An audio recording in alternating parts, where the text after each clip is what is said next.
welcome to the Private Lenders Podcast with your hosts from Hard Money Bankers, Jason Balin and Chris Haddon. This podcast is sponsored by hardmoneymastermind.com. Hey everyone, thanks for checking out the show.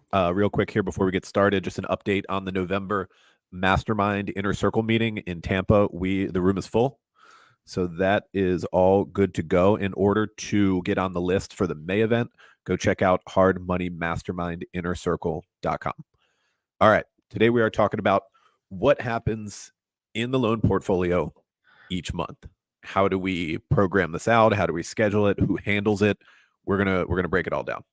Yeah. So if you're a smaller operation, just yourself or maybe a business partner, these are obviously things that you should take into consideration and do them yourself. Make sure it's consistent. Consistency is key. You know, the job of obviously doing everything related to banking, to loan payoffs, to post closings, to collecting payments, you know, working with borrowers, you know, it can be cumbersome. So it's important to make sure you have a consistent process. We're going to share our exact process. In essence, this is the job description for our controller in our office who has done that, you know, who does this on a regular basis. And it's actually pretty easy after it's all said and done.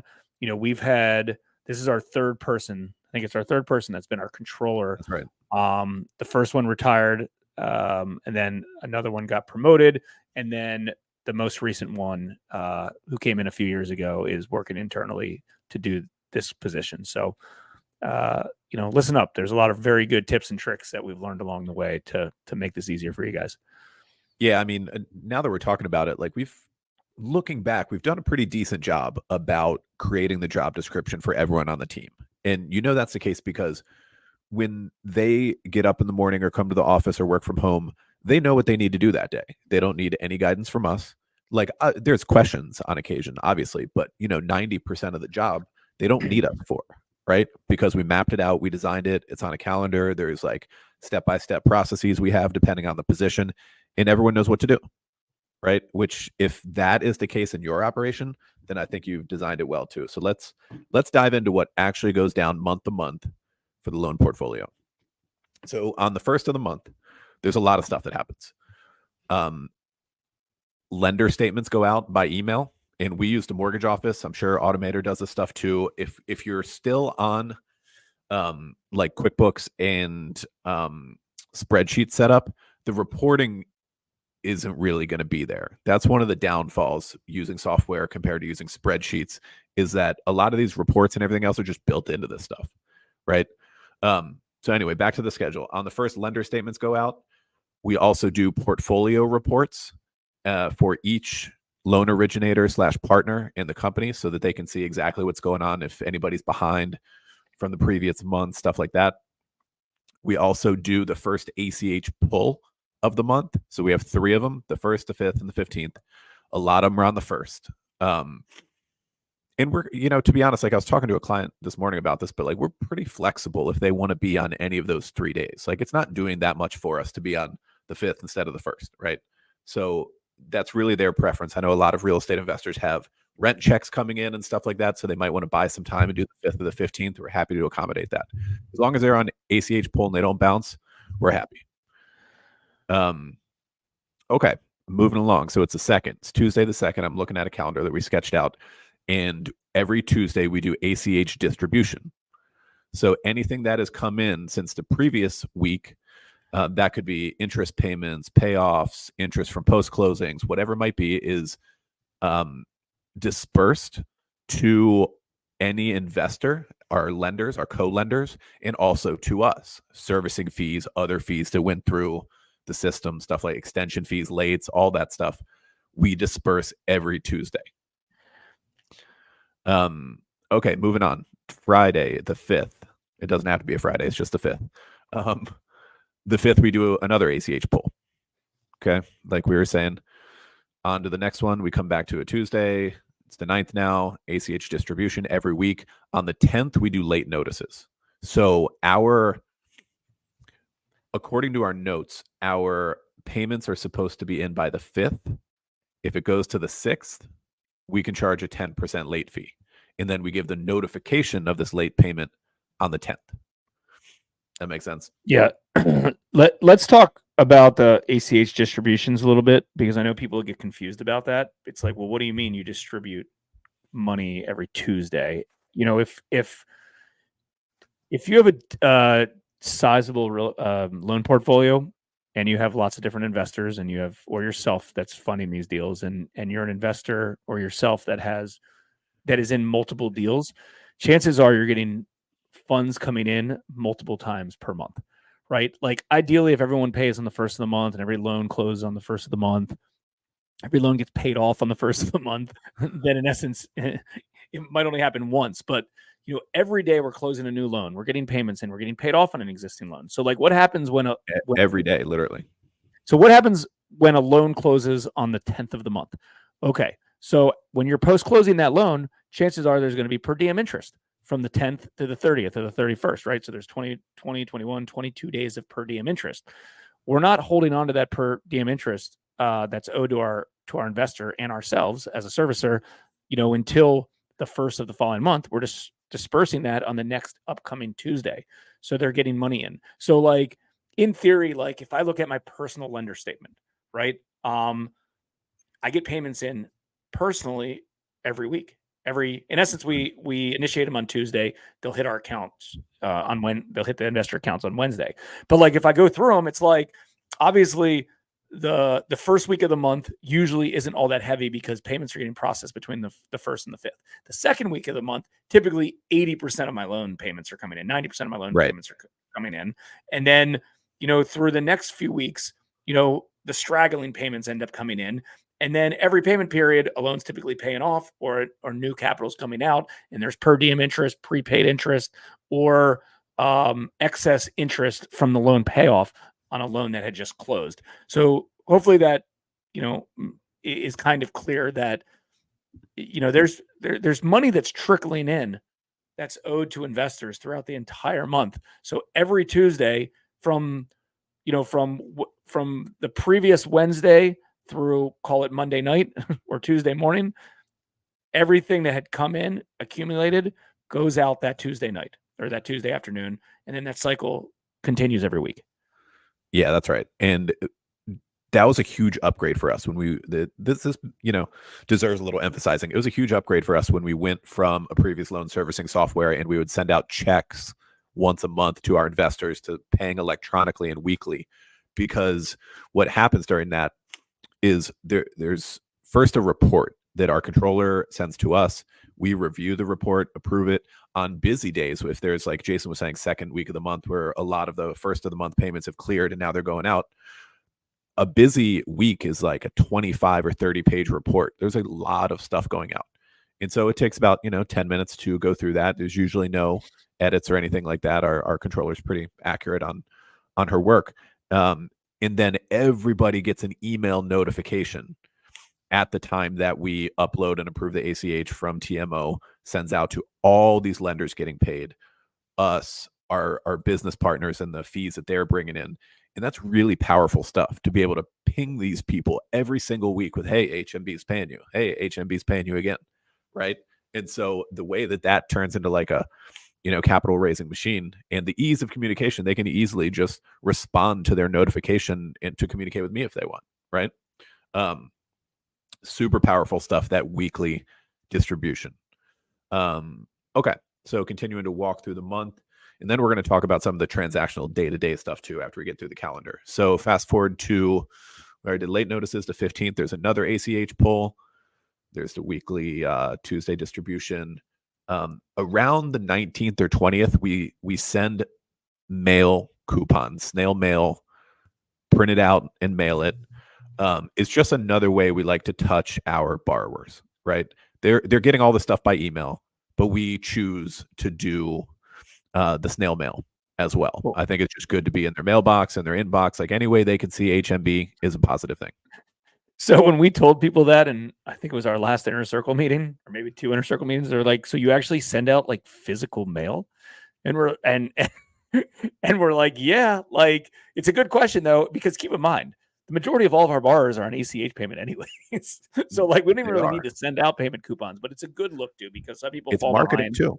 it's marketing. So I don't want to claim that we're doing this at the moment, but what we have done in the past, it's a great way. Besides sending, inside the mailer, we used to put inserts in there, true. like, hey, refer a friend, get $100 off this. Like, check out this video, come to this meetup group. It gave us the ability to put little inserts in the direct mail piece that was going out anyways. It wasn't costing us anything more, but like, it did take a little bit of time and effort to do. So I don't want to say we stopped doing it permanently, because we didn't. We just haven't, we should do that again. Just haven't That's been doing it recently, but it's a good look too. And, keeps in front of them. I mean, your best client is your repeat client. One of the best parts of this business model is if you're dealing with real estate investors, they don't just buy one property. They're buying constant stuff over and over and over, and you have repeat borrowers. So that is a great way to stay in front of them. So, snail mail works for us, and it's, and it's consistent. Yeah, totally. I mean, any kind of database marketing we can do, and there are a couple more things that I would like to do to hit our existing people, because the reality in this business is that acquiring a new client's hard work, and it's expensive, right? Like, expensive in money, expensive in time. And so when you get a new borrower on, like, we want to be in front of them forever, right? Calls, texts, emails, snail mail, like however we can, in the right way, just be visible in front of them. We're definitely going to do that. So that's a huge thing that deserves a good amount of your focus. Okay, just finishing up on the month here. We obviously have our weekly Tuesday distribution. And around the 25th of the month, we'll also do, in addition to the snail mail, the emailed coupons to all the borrowers that have payments due. You want to touch a little on the day-to-day? Yep. Yeah, let's talk about that. Okay, so here's the day-to-day stuff, and it's pretty interesting because, yeah, obviously we have this in SOPs for our controller, but like these are things that literally she has just on her whiteboard in front of her. So like, she knows what to do. And, if you're watching this on YouTube, this is a picture of her door, right? It's just everything I'm going to outline. Like, this is a picture of her door of like what a typical day looks like. Yeah. Right. Because we have glass doors. The day she started, I wrote it on there. Yeah, exactly. We have glass doors inside our office. And in essence, like they act as a whiteboard so you can write on them. So let's just go through some of these things. Check previous days' bank transactions, right? So, for instance, let's say somebody sends us a wire in, whatever, she goes in essence, does a quick audit of everything that's hit the bank account, in real time. So, oh shoot, I didn't record it when I got the notification, but it's in the bank. It's almost like a mini reconcile on a day-to-day basis, give or take, audit on a day-to-day basis of always watching money. Yeah. See what's going on, see if there's any weird transactions, things like that. So check previous days' bank accounts, processing incoming payments. Yes, a lot of stuff's coming in via ACH. So, the good part about ACH pulls, if it's linked to your servicing software, it's automatic. So you don't have to go and one-off do it. But in essence, sometimes checks come in, sometimes, people overnight payments, or they wire in payments, or they have late payments that are coming in. So, in real time, it's important to process the incoming payments so you can get those dispersed for the next upcoming cycle to be dispersed to investors. The next two are a little bit of the labor intensive things, which are post closings and loan payoffs. So post closing is we close we close a loan today, and she's provided all the information. She can put it in the mortgage office in our servicing software, so we can start servicing the loan. So she has to input that. The opposite is a loan payoff. Somebody pays off a loan. Somebody wires us $200,000. She has to go credit it in TMO, say it's a paid off loan. If there's any additional funds that's owed back to them, cut those checks, send the money to the investors, retain the money, do all the keystrokes related to the loan payoff. So on our notes, we have it to do 1 or 2 a day. Typically, every business day we're closing a loan, every business day we're getting paid off on a loan, give or take. But like, it doesn't always work like that. In a perfect world, it would be 1 a day. But like, there's some times where like we won't close a loan for a week, and then next thing you know, we have 5, 6, 7 loans that are closing in a day, and she could be completely overwhelmed if that's her full day of just doing post closing. So we've kind of just labeled it of, hey, if you're doing 1 to 2 a day, you're in good spot. It's not an immediate rush to process a loan that we just closed. That's right. So yeah, between the day-to-day stuff that's very clearly laid out and the monthly calendar, like anyone you plug into that role knows exactly what to do when they come to work, right? And that is the goal. Like there's really nothing worse as a small business owner than you've hired someone and they come in the morning and they're like, hey, what should I work on today? Like that sucks. Like that's a bad system. It's poor management. And that goes for anyone in the organization too. Like Terry, our portfolio manager, has been with us for a decade, a little more. And she's awesome. She doesn't need to ask us much. Only if something goes a little sideways or she has a question, but like it's not that often. Like I said, like 90% of their workload, they know exactly what to do independent of us. And that's really the goal. And so a calendar for the portfolio can help you get there, put those pieces in place. And not to mention, like, employees love structure. They're looking for structure, right? They want to have a clear outline of what needs to be done, and that makes them feel good. And then they do the job and they feel good about that, right? That's the goal there. I never get a little outside the lines here. Got two more typical day activities. Payoff statements. Somebody requests a payoff statement. Our process internally is we have a form on our website. And if somebody wants a payoff statement, they have to, request it through the form. It goes to our controller. She sends it out. Typically, the expectation is it'll go out in 24 hours. It typically goes out in like 24 minutes. She's very good and efficient on it. But payoff statements are constantly kind of, going out. And also outgoing wires and ACHs, funding wires, construction draw wires, implementing the ACH pools. Things like that. Like that's, so our process is the wires are typically sent to her via Google, for security purposes through a Google Drive doc. Through that's only shared internally that way. She gets the wire instructions, she inputs it, and then typically Chris approves it, or I can approve it if he's not around and not in the office. So that's how wires and ACHs are typically. So it's one of those days, like the way I can describe most of the employees in our office related to workload is it's a full workload, but it's certainly not overloaded, right? No. If there's, if she took off for several days and had to come and clean up some stuff that was sitting for a few days, she had to put the extra hours in to do it. But like, I don't even know if it's 40 hours a week. And keep in mind, we have a $50 million portfolio. So it's good to kind of know if you're in that position of hiring somebody and who's to do what. This is what these tasks were, is everything this particular person does. Everything this particular person does is what was just kind of described, what their typical day looks like, / what has to happen on certain days of the month. That's the pod for today, guys. Hope you got some stuff from it that you can implement in your business. And also just a quick reminder, if you haven't done so already, come join us, sign up for an account at hardmoneymastermind.com. We'll see you next time on the podcast. We hope you enjoyed this episode of the Private Lenders Podcast. Please note that the opinions stated by all the speakers on this show are only opinions and not intended for legal, financial, or accounting advice. Please make sure to always check with your own legal, accounting, and financial professionals.